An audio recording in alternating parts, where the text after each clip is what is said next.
जीवन हमें एक मौका देता है, इसलिए जब भी सही कॉलेज चुनने का समय आए तो सिर्फ मंगलायतन यूनिवर्सिटी आपके बेहतरीन भविष्य और सर्वांगीण विकास के लिए।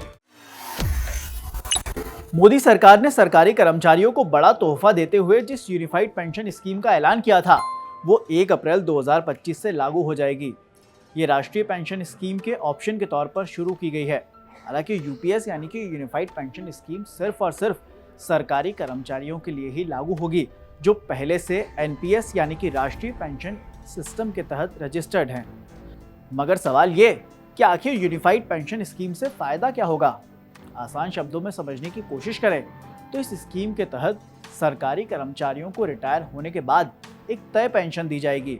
नई पेंशन योजना यानी कि एनपीएस में सुधार की मांग लंबे समय से की जा रही थी। अब सरकार ने मांग पूरी करते हुए यूनिफाइड पेंशन स्कीम को लागू करने का फैसला लिया है। यूनिफाइड पेंशन स्कीम यानी कि एकीकृत पेंशन योजना सरकारी कर्मचारियों के लिए नई पेंशन योजना है। इसके तहत कर्मचारियों को रिटायरमेंट के बाद सुनिश्चित पेंशन दी जाएगी। यूपीएस से केंद्र सरकार के कर्मचारियों को स्थिर और गारंटीड पेंशन का फायदा मिलेगा। ये खासकर उन कर्मचारियों के लिए फायदेमंद होगा जो बाजार आधारित जोखिम से बचना चाहते हैं। ये राशि रिटायरमेंट के पहले के 12 महीने के एवरेज बेसिक पे की 50% होगी। मान लीजिए कि किसी का बेसिक वेतन 1 लाख रुपए है और 25 साल से ज़्यादा की सर्विस है तो फॉर्मूले के हिसाब से उसकी पेंशन हुई 50,000 रुपये। कर्मचारी 25 साल की सेवा के बाद इस पेंशन को पाने के हकदार होंगे। वहीं अगर किसी पेंशनभोगी की मौत हो जाती है तो उसे उस वक्त तक पेंशन मिलने वाली का 60% परिवार को मिलेगा।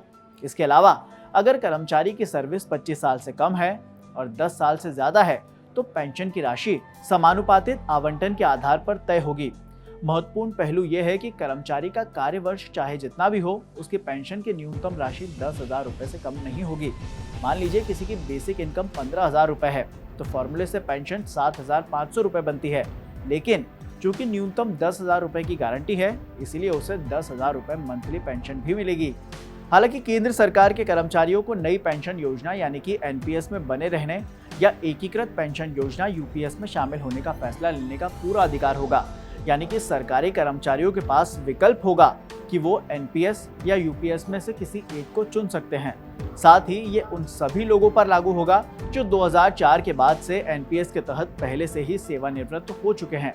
हालांकि नई योजना 1 अप्रैल 2025 से प्रभावी होगी, लेकिन एनपीएस की शुरुआत के समय से ही इसके तहत सेवानिवृत्त हुए सभी लोग और 31 मार्च 2025 तक सेवानिवृत्त होने वाले लोग भी यूपीएस के इन सभी लाभों के लिए पात्र होंगे। उन्होंने जो भी पैसा निकाला है उसे समायोजित करने के लिए उन्हें पिछला बकाया मिल जाएगा।